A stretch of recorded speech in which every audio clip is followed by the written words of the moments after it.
কি কার্য করিতে আইলি এ ভব সংসারের মাঝে মন মন রে।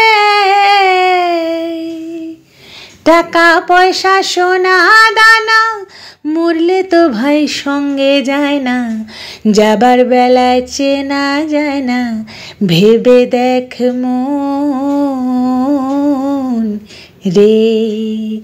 দিন ফুরাইলো হরি হরি বলো মানব জনম যে। নমস্কার বন্ধুরা, কেমন আছো সবাই? সকাল সকাল দিন ফুরাইবার গান শোনাচ্ছি। তবে গানটি আমার খুবই প্রিয়। আমি আজকে আমার শরীর একদম ঠিক নেই, গলা একবারেই ঠিক নেই, তবুও একটুখানি তোমাদের সাথে শেয়ার করার চেষ্টা করলাম। চেষ্টাই হচ্ছে শেষ কথা, তাই না? সবসময় পারফেক্ট হতে হবে এমন তো কোনো কথা নেই। তো চেষ্টা করছি তোমাদের সঙ্গে যুক্ত থাকার। তো সকাল সকাল একটা লেদখোর দিন যাকে বলে। সকাল হয়েছে অনেকক্ষণই, সকাল আমার দুবার হয়েছে। একবার মিত্রবাবু অফিসের কাজেও একটু বাইরে গেছে, তো সেই জন্য ভোরবেলায় উঠতে হয়েছিল। তো যখনই বাইরে বেরিয়ে গেছে গেট লাগিয়ে দিয়ে শুয়ে পড়েছি। তারপরে নেক্সট সকাল হয়েছে আমার 8টার সময়। তারপরে থেকে ওই যে বললাম শরীর একদম ভালো যাচ্ছে না, শরীর মন কিছুতেই মানে এনার্জি পাচ্ছি না যাকে বলে আর কি। তো মানে ডেলিকার যে কাজগুলো ধরো সেগুলো তো তোমায় করতে হবে। এক একদিন মনে হয় কিছুই করব না। আর রান্নাবান্নার তো আজকে কোনো চাপই নেই, কোনো প্রেশারই নেই, মিত্রও বাড়িতে নেই। মায়ের আজকে একাদশী, দুজনে মিলে কিছু একটা করে খাবো, হয় ডালিয়া না হলে সেদ্ধ ভাত, একটা অমলেট আর ভাত করে নেবো। মায়ের তো সামাচাল আছেই, তো এই ধরনের সেই জন্য অনেক কিছু কাজ করব ভেবেছি।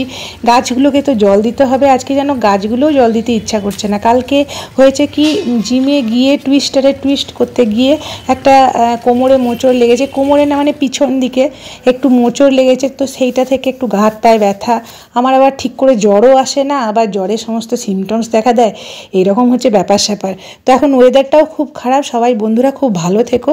তো আজকে ব্লগটা শুরু করলাম, জানি না কীভাবে কী করব আর তোমাদের সাথে কী বা শেয়ার করব, কী করতে চলেছি জানি না। তো পাশে থেকো। এই সবজিগুলো বার করছিলাম, তখন জানতাম যে ডালিয়া খিচুড়ি হবে, সেই কারণে মটরশুঁটি, গাজর, কুমড়ো, পেঁপে তো বাড়িতে নেই। পেঁপে দিলে ডালিয়ার টেস্টটাই পাল্টে যায়, তো আমরা পেঁপেটা বেশি ডালিয়াতে ইউজ করে থাকি। এমনি বাড়িতে রয়েছে লাউ আছে, বিট আছে, এইসব সবজিগুলো তো আর ডালিয়াতে দেওয়া যায় না। তারপরে একটা সময় গিয়ে দেখি যে মুগ ডালটা আমার বাড়ন্ত হয়ে গেছে। তো মুগ ডাল নেই, তাহলে ডালিয়া কী করে হবে? অন্য ডাল দিয়ে ডালিয়া খেতে ভালোবাসি না আমিও, মাও ভালোবাসে না। তারপরে ঠিক হলো যে ওই সমস্ত সবজিগুলো বেগুন মটরশুঁটি বাদ দিয়ে সেদ্ধ দেওয়া হবে, আর আমি অমলেট করে নেবো, বেগুন ভাজা হবে, আর মা সামা চাল খাবে। তো বেগুন ভাজাটাও আজকে ভুল করে কি করেছি, ভাতের সঙ্গে করে ফেলেছি। মা দই দিয়ে আর সেদ্ধ দিয়েই ভাত খেয়েছে।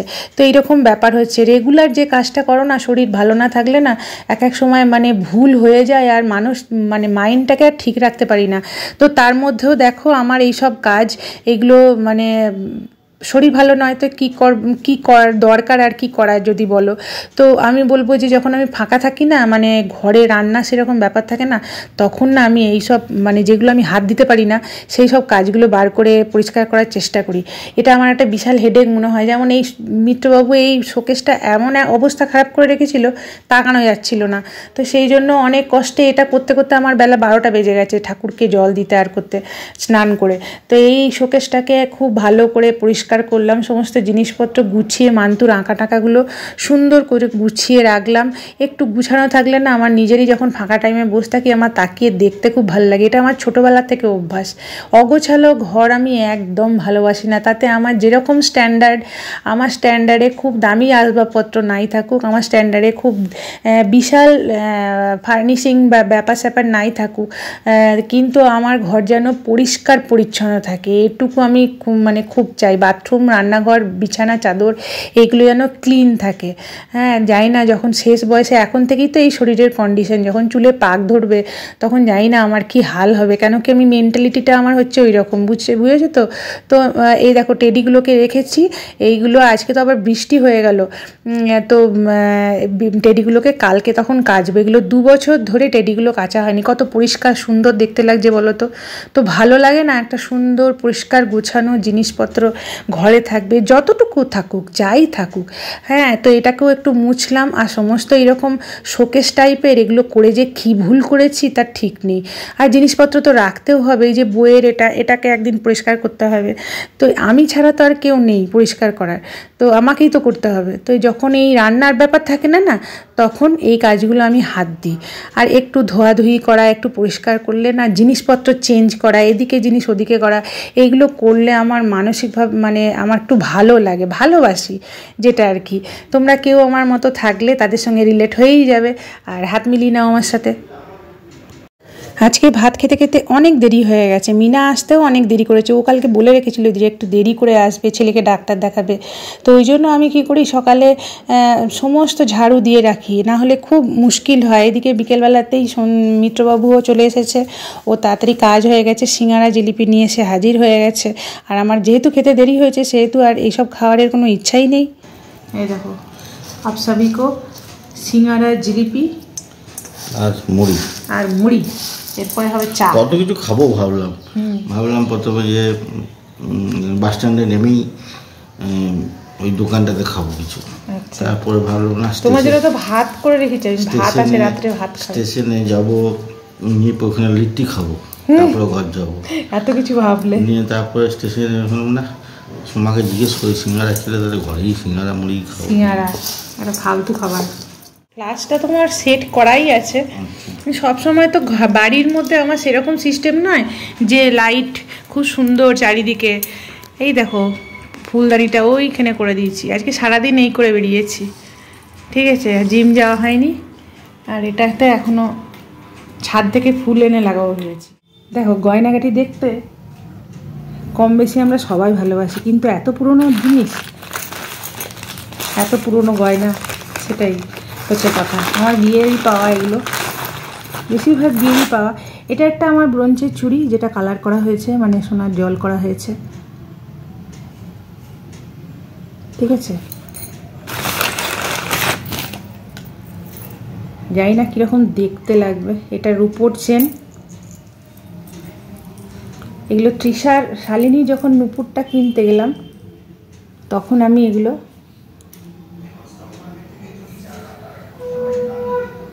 মানে তখন সে বলা হতো না টিভি হার, এটা একটা সোনার আছে আমার টিভি হার, এটা কিন্তু রূপোর। জানি না এগুলো কখন পরবো, আদৌ পরবো কিনা। আমার হচ্ছে কি, আমার মেন্টালিটি কী বলো তো, পরি না পরি, যে আমি শাড়ি কিনলাম, ব্লাউজ কমপ্লিট হয়ে গেছে, পার পিকো ফলস কমপ্লিট, সমস্ত ভরে রেখে দিয়েছি। এবার ওটা ভরা থাক, কিন্তু ওটা যে জিনিসটা কমপ্লিট হয়ে আছে, এটাতেই আমার শান্তি, মনের শান্তি। আদৌ সেটা পরি, কোন কালে ওটা অঙ্গে উঠবে জানি না, কিন্তু জিনিসটা কমপ্লিট করে রেখে দিয়েছি। এটা বিয়ের অনেক পরেই, এটার উপর এগুলো সব জল নষ্ট হয়ে গেছিলো। এরকম করে আমার মনে হয় যারা যারা দেখছো আমার এজের, কি একটু আগে কি একটু পিছিয়ে সামনে, সবার একটা দুটো করে তো আছেই, থাকবেই, থাকা উচিত। কিন্তু এগুলো এখনও বিয়েবাড়িতে পড়ে যাওয়া যায়। আর এই জিনিসটা দেখা থেকে দেখাই, আমার কচ্ছপ আংটিটা, এটার সঙ্গে সোনারটাও ঢুকিয়ে দিয়েছি। এই দেখো, ঠিক আছে, দেখাতে পারছি কচ্ছপ। এটা মিলুদি দিয়েছিল। এটার সঙ্গে কী ছিল বলো তো, কালো যে মঙ্গলসূত্র চেনগুলো হয় না, সেগুলো ছিল। তো আমি সেটাকে এখন লম্বা চেন পরা, লম্বা মঙ্গলসূত্র যে কালো চেনগুলো হয়, চেন দিয়ে মঙ্গলসূত্র, ওগুলো পরা উঠে গেছে। এখন সবাই ছোট একটা করে পরছে, আর গোল্ডেন চেন একটা করে বড় পরছে, নাভি অবধি, যেটা এটা এরকম করে নিয়েছি, ঠিক আছে। গয়নাগাটি সমস্ত রেডি, শাড়ি রেডি, কিন্তু কেউ বিয়ে করছে না। এটা একটা কষ্ট, বিশাল কষ্ট।